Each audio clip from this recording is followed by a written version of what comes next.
Bismillahirrahmanirrahim. Assalamu alaikum students. I hope you all are fine.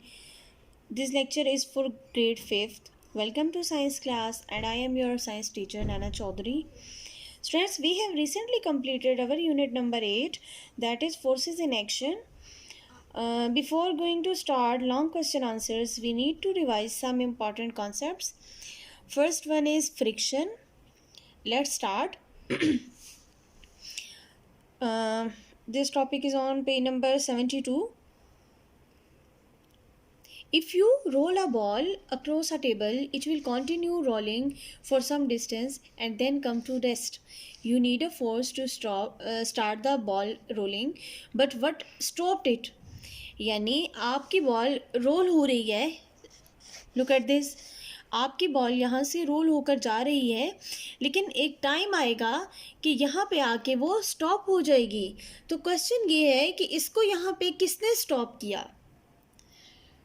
दूसरी example देखें. Rub your palms together several times. What do you feel? जब आप अपने हाथों को रगड़ते हैं तो आप क्या फील करते हो? Your palms feel warmer. गर्म हो जाते हैं. क्यों गर्म हो जाते हैं? व्हेन टू ऑब्जेक्ट्स रब against each other they cause friction.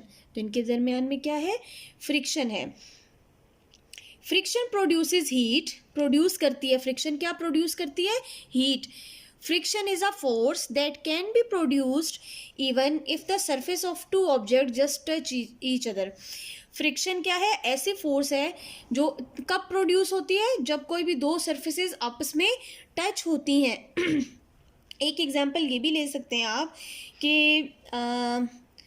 when you hold a bottle in your hand, why does not it just slip through and fall? हम हाथ में पानी की बॉटल पकड़ते हैं ना, तो वो क्यों नहीं गिरती स्टूडेंट्स? क्योंकि the ball does not slip through because the force of friction between your hand and the bottle doesn't allow it to do so. जो फ्रिक्शन क्या है? बेसिकली फोर्स है ना. तो जो आपके हाथ के और बॉटल के दरमियान में जो फोर्स है वो उसको गिरने से रोकती है. इसी तरह आप किसी मॉल में चले जाएं तो वहाँ पे एक साइन होता है कॉशन का.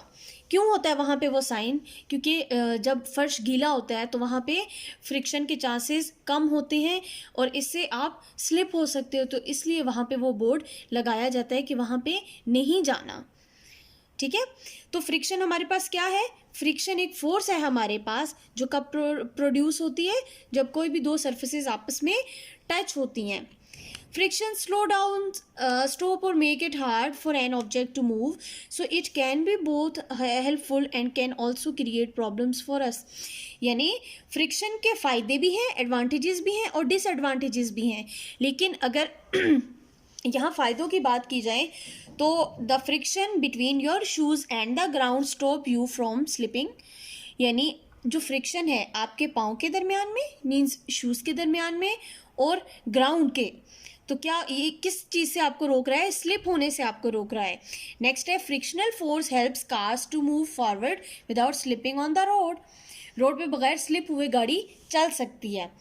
थर्ड वन है friction helps you to right.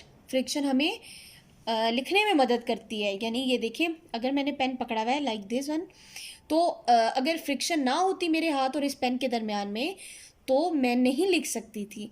लेकिन इसी तरह से इसके कुछ डिसएडवांटेजेस भी हैं. और वो डिसएडवांटेजेस क्या है? ये आपका लॉन्ग क्वेश्चन है. तो चलते हैं लॉन्ग क्वेश्चन की तरफ. So look at this question number 1. State any two situations where friction can be a problem. How can these problems be solved?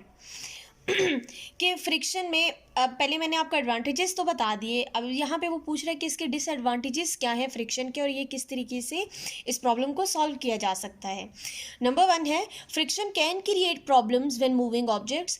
जब ऑब्जेक्ट्स मूव करते हैं तो फ्रिक्शन वहाँ पे प्रॉब्लम क्रिएट करती है. उसके बाद है फ्रिक्शन क्रिएट्स हीट. जी बिल्कुल, ये हीट क्रिएट करती है which can become a problem when working with machines. जब मशीन्स के जो डिफरेंट पार्ट्स हैं वो फिर आपस में रगड़ खाते हैं और इस तरीके से हीट पैदा होती है.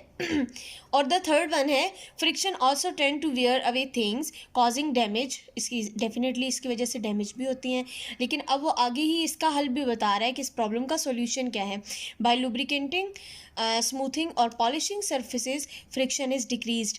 यानी क्या करें, लुब्रिकेंट्स क्या होते हैं, लुब्रिकेंट्स में आ जाते हैं ग्रीस, ऑयल वगैरह मशीन के पुर्जों में डालें। स्मूथिंग और पॉलिशिंग सर्फेसिस को पॉलिश करें, तो इस तरीके से फ्रिक्शन जो है वो कम हो सकती है। क्वेश्चन नंबर 2 है, compare weight and mass with the help of a table of comparison. यानी वेट और मैस को कंपेयर करें। स्टूडेंट्स, अभी तक आप लोग ये सुनते आए हो कि वेट और मैस एक ही चीज़ होती है, जबकि ये एक चीज़ नहीं होती। अभी मैं आपको बताती हूँ कि दोनों कैसे एक दूसरे से डिफरेंट है। सबसे पहले हम वेट को देखेंगे। Weight is a force, the amount of gravitational force acting on an object. Weight क्या है, वेट फोर्स है, यानी the amount of gravitational force, जितनी ग्रेविटेशनल फोर्स किसी भी ऑब्जेक्ट पे लग रही है वो उसका वेट है।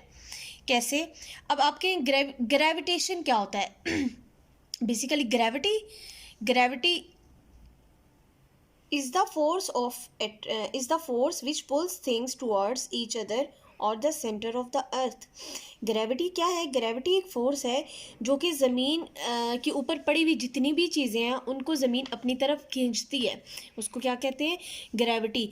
तो बेसिकली वेट क्या है, वेट वो फोर्स है जो the amount of gravitational force acting on an object, जो भी ग्रेविटेशनल फोर्स लग रही है किसी भी ऑब्जेक्ट पे, वो ही उसका वेट है। और मैस क्या है, mass is a measure of how much matter an object contains. यानी आम अल्फाज में मैस को वज़न कहते हैं, किसी भी चीज़ का वज़न मैस होता है। उसके बाद जो नेक्स्ट इनका आ जाता है डिफरेंस, वो है वेट जो है, चूँकि एक फोर्स है तो फोर्स को न्यूटन्स में मेजर किया जाता है, जबकि मैस को किलोग्राम्स में मेजर किया जाता है। अब तीसरी चीज़ जो आ जाती है वो है the weight of an object depends on where it is. यानी जो वेट है आपके ऑब्जेक्ट का वो डिपेंड करता है कि वो कहाँ पे है। लेकिन इसके बरक्स अगर मैस को देखा जाए, the mass of an object stays the same no matter where it is. इसकी एग्जांपल ऐसे है, जैसे आप चले जाएं अगर मून पे, तो मून पे जाके आपका मैस तो सेम रहेगा, यानी जो मैस आपका यहाँ है वही मैस आपका वहाँ रहेगा, लेकिन वेट आपका कम हो जाएगा वहाँ पे। क्यों कम हो जाएगा, क्योंकि वहाँ पे जो फोर्स ऑफ अट्रैक्शन है, जो फोर्स ऑफ ग्रेविटी है वो कम है, वो वीक है वहाँ पे एज़ कम्पेयर टू अर्थ वहाँ पे कम है। तो स्टूडेंट्स, ये दो लॉन्ग क्वेश्चन थे आपके इस चैप्टर के, और ये आपने अपनी नोटबुक पे भी करने हैं। और स्टूडेंट्स, इनको बार बार पढ़िएगा, ये मेजर टॉपिक्स थे। उम्मीद है आप लोग को समझ आई होगी। अपना ख्याल रखिएगा। अल्लाह हाफिज़।